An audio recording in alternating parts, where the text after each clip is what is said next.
feito esses pactos, estava passando por aqueles momentos tão difíceis, tão sofridos mesmo. O porquê você ainda mantinha aquele pacto por aqueles períodos de tempo, sendo que era algo que estava também te fazendo mal fisicamente, e era falta de força para levantar? Boa sua pergunta. Ou é tipo, olha, não quero abrir mão de nada, mas me esforçar, vou viver assim mesmo? Não, não é assim que funciona. É. Quando você faz um pacto com as trevas, independente do grau que ele seja, você não consegue quebrar esse pacto de um dia para o outro. Não é só o querer, eu não quero mais, acabou. Existe algo chamado legalidade. Uhum. Quando você faz um pacto, você dá mais legalidade a Satanás e aos demônios do que normalmente alguém que faz uma coisa errada e dá legalidade por um pecado, por um erro. Então, essa legalidade, ela precisa ser quebrada. Você declarando, você jejuando, você orando. E você precisa buscar essa quebra por completo, porque muitas vezes acha, eu fiz algo no passado, quebrei. Não é assim que funciona. Você tem que literalmente sentir que você está livre. Eu só senti que estava livre por completo 6 anos depois que eu orava e jejuava para que Jesus tirasse isso de mim, renunciando, declarando que o sangue de Jesus era sobre a minha vida, que aquelas entidades não tinham mais poder nenhum contra mim. Então, algumas pessoas, elas sofrem a vida inteira por isso. Né? E eu passei muito tempo enquanto os pactos prevaleciam, não porque eu queria, mas porque era todo um processo de quebra de maldição hereditária, das próprias coisas que eu tinha oferecido para os demônios, como a minha alma, inclusive. É todo um processo que você precisa estar ciente que ele foi quebrado. 6 anos depois é que eu senti que eu estava livre, porque eu conseguia crescer em áreas que eu não conseguia antes. E enquanto nós estamos travados em algumas áreas da nossa vida, porque ainda tem alguma legalidade lá de trás que precisa ser quebrada.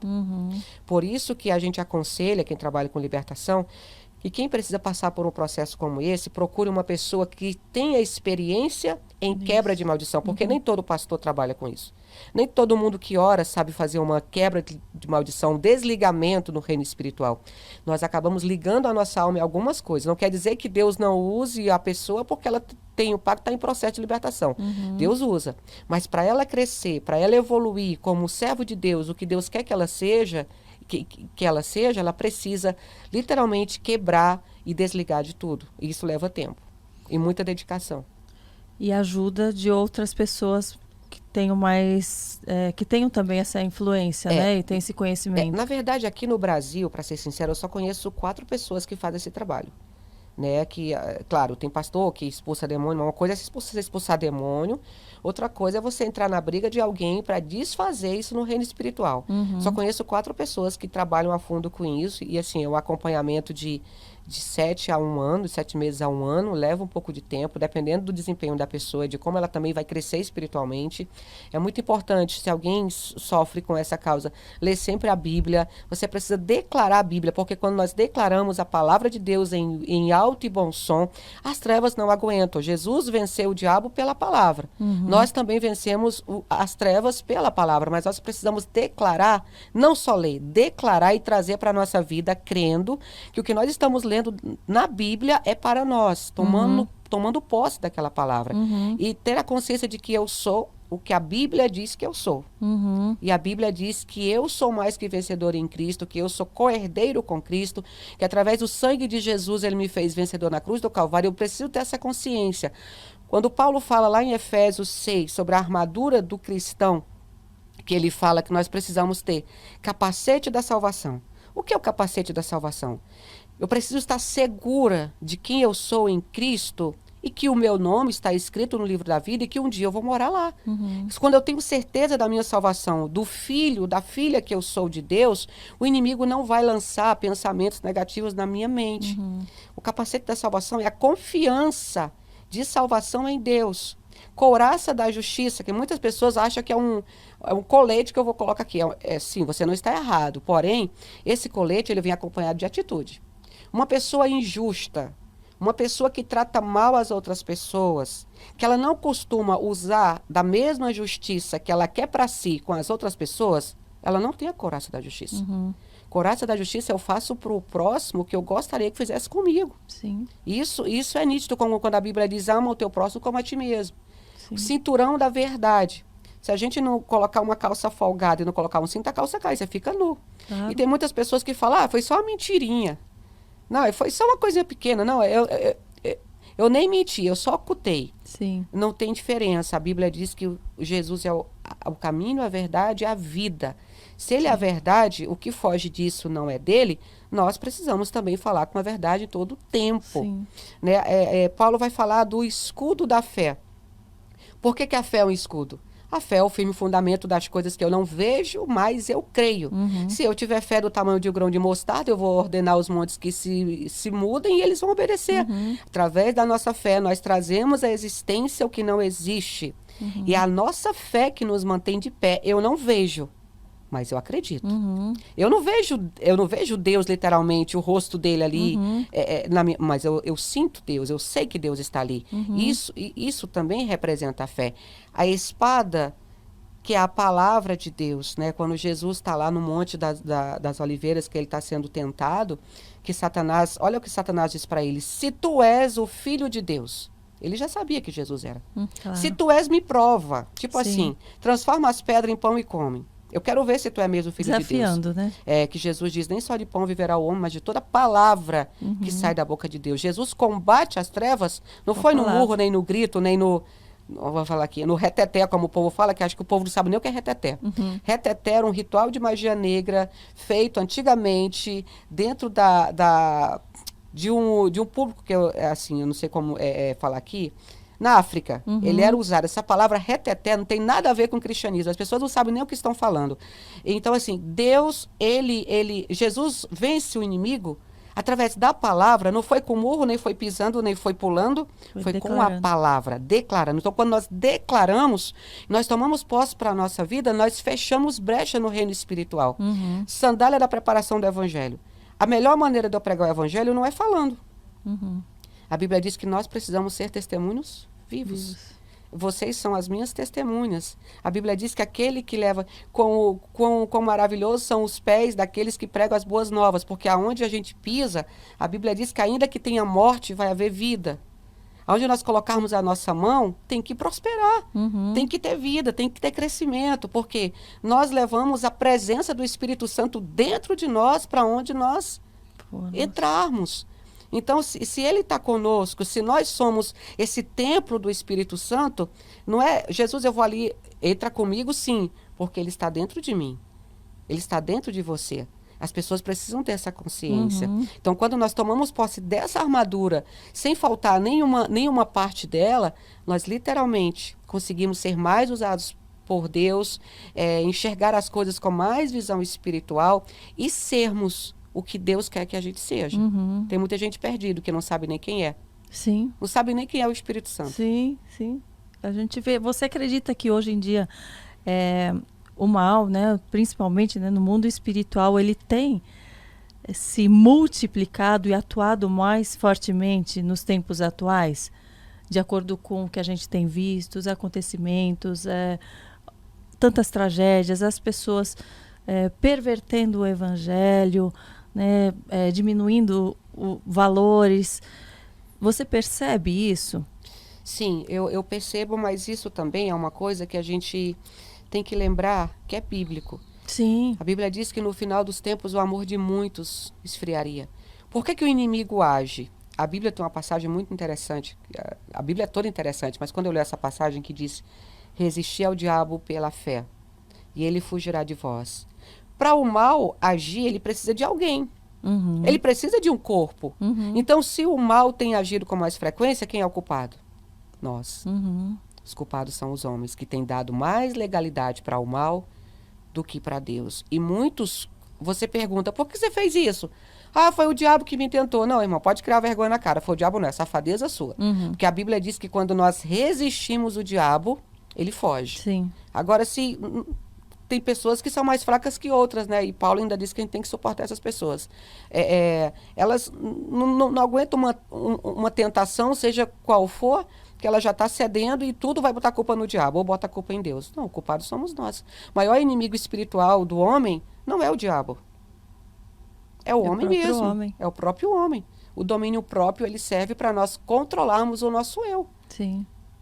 Hoje em dia, o que é mais difícil para você, como humana, né, na sua carne, controlar, né, o que você percebe, poxa, aqui seja na hora de falar, seja de não ficar triste no momento, ser mais grata, porque a gente o tempo todo precisa ser lapidada, né? Mas você que já passou por uma história de vida tão forte, hoje em dia existe algo que ainda é difícil ou as coisas se tornaram mais fáceis? Fácil nada, cada dia que passa mais difícil fica. Porque aumenta, né, o desafio, parece, né? Eu tenho um temperamento muito forte, por mais que não pareça, eu sou muito sanguinária. Há algum tempo atrás, eu olhava para mim e eu estava perguntando, o que é que você quer? Então, assim, às vezes, eu não suporto injustiça e ingratidão. A pessoa, ela tá ali perto de você e ela fala algo que na hora eu tenho vontade de responder. Enfrentar, sim, bem né? aí eu, poxa, se eu fizer isso, pra mim é muito difícil me controlar, sabe? Eu tenho vontade de falar tudo na hora que eu quero, eu sou muito transparente. Sim. Então, quando eu tô com raiva, eu quero brigar, eu quero xingar, eu quero mesmo, eu faço, Tem horas que falta paciência, eu quero dar um murro na parede, só que tem coisas que tudo eu posso, mas nem tudo me convém. Então, Sim.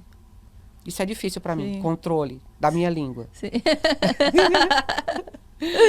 Cada um tem, né, as suas falhas, as coisas mais difíceis, os seus obstáculos, né? Mas durante essa caminhada, por experiência própria, por que você entende, né, hoje, que algumas pessoas, né, escolhem por fazer um pacto com o mal ao invés de fazer um pacto com Deus? Porque acham que no fim vai ser mais fácil, não vai exigir tanto sacrifício, vai ser recompensada mais rapidamente, né? De que forma essa proposta do mal foi atraente para você na época? Que eu queria entender as pessoas que ainda hoje fazem, né, e optam por isso. Tem dois tipos. O primeiro tipo de pessoa, eu acho que ela é inocente, né? Ela nunca conheceu a Deus de verdade, porque quem conhece a Deus de verdade nunca vai poder viver sem ele. E ela é iludida, porque a tarefa de Satanás é matar, roubar e destruir. A ilusão do bem material, da fama. A maioria é o bem material, é a fama, é a beleza. E você esquece que no final, o preço é a alma. Porque não pensa no futuro, não pensa que depois daqui a alma vai estar perdida. Não pensa só no agora. Posso te falar uma coisa? As pessoas que elas têm um pacto com o mal, assim, eu te garanto, como 2 mais 2 é 4, são pessoas infelizes, pessoas que não têm uma vida tranquila, que não têm paz, que não dormem, sabe? Pessoas que em casa elas vivem num terrível alvoroço. E, sinceramente, se eu pudesse dar um conselho, com Deus as coisas não são fáceis. Eu não estou aqui pregando o evangelho de facilidade, que eu estaria mentindo. O evangelho é muito difícil. Não é à toa que Jesus disse, aquele que quiser vir após mim, tome a sua cruz, negue-se a si mesmo e me siga. Em Apocalipse ele diz, aquele que for fiel até a morte, eu darei a coroa da vida. Até porque não é fácil. Jesus disse, no mundo vocês vão ter aflições, mas eu venci, vocês vão vencer também. Mas é melhor nós sofrermos essas aflições com Jesus do que sem ele, porque sem ele nós ficamos à mercê de tudo, inclusive da morte espiritual, que quem está assim já morreu espiritual, eu considero uma pessoa dessa, como eu era, morta espiritualmente e morta fisicamente, porque você corre o risco de qualquer momento o diabo tragar a sua vida. Você estando com Deus, você tem ali a certeza da sua salvação, que o choro pode durar uma noite, mas de manhã você vai sorrir, que Deus está sempre trabalhando a seu favor, e quando você não tem ele, é difícil. Agora eu vou fazer igual, não é ruim com ele, é muito bom com ele. Mas sem ele, você não chega a lugar nenhum. Aí as pessoas dizem, mas com Deus tem tanta prova. Meu filho, se com ele tem prova, sem ele é pior para você. É uma ilusão, né? Uma ilusão. Uma ilusão de que vai ser mais fácil. Que pode conquistar algumas coisas materiais mais rapidamente, mas a paz nunca é conquistada, né? Você sabe que quem consegue, no final sempre perde. Sempre tem algo em troca que vai doer muito mais do que se você tivesse perdido, às vezes, até o que você pediu para ele, que ele te deu. Né? Algumas pessoas pagam o preço com o próprio filho, né? com pessoas que amam. Não vale a pena. Hoje em dia, você vendo, né, as pessoas, você consegue detectar pessoas que fizeram, que estão sob um pacto maligno e as que não estão? Você consegue ter essa percepção de acordo com a vida que elas estão levando ou pessoalmente? Existe algo A, ali a perceptível? a gente consegue perceber nitidamente pessoas que estão sofrendo, passando por opressão.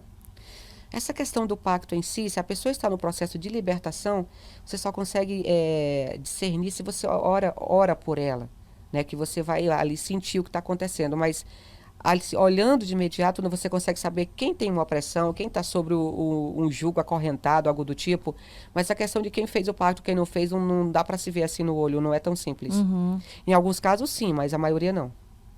E o que traz essa legalidade para as que não fizeram pacto? Eu acho importante que às vezes a pessoa está dando legalidade e nem sabe, né? Tá sofrendo algo dentro de casa, fora de casa, e às vezes não sabe que brechas são essas que ela está abrindo, né?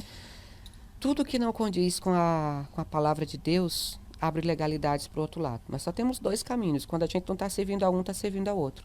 Às vezes, uma palavra boba que a gente fala. Às vezes, um julgamento de alguém. Orgulho, ganância. Uma das maiores legalidades que a pessoa abre no reino espiritual é o ato sexual, né? No ato sexual, até os demônios da outra pessoa passam para o corpo da outra. Ali como a gente fala, como se fosse quando a junta é uma Fusão. mistura, se a pessoa é do bem e a outra é do mal, algo do tipo assim, ela vai acabar sofrendo uma mistura. Então, o ato sexual é uma das coisas mais sérias que existe, por isso que Deus, ele deixa para ser feito depois do casamento. Porque algumas pessoas, elas acabam literalmente atraindo para si maldições através da relação sexual. É uma das, não estou dizendo que é a única, mas mentira, lascívia, orgulho, egoísmo, tudo isso abre legalidade. Desobediência aos pais, desobediência à própria liderança, que a Bíblia diz que nós precisamos obedecer à liderança. Tudo que eu faço que não condiz com a Bíblia, me abre legalidade para o reino espiritual.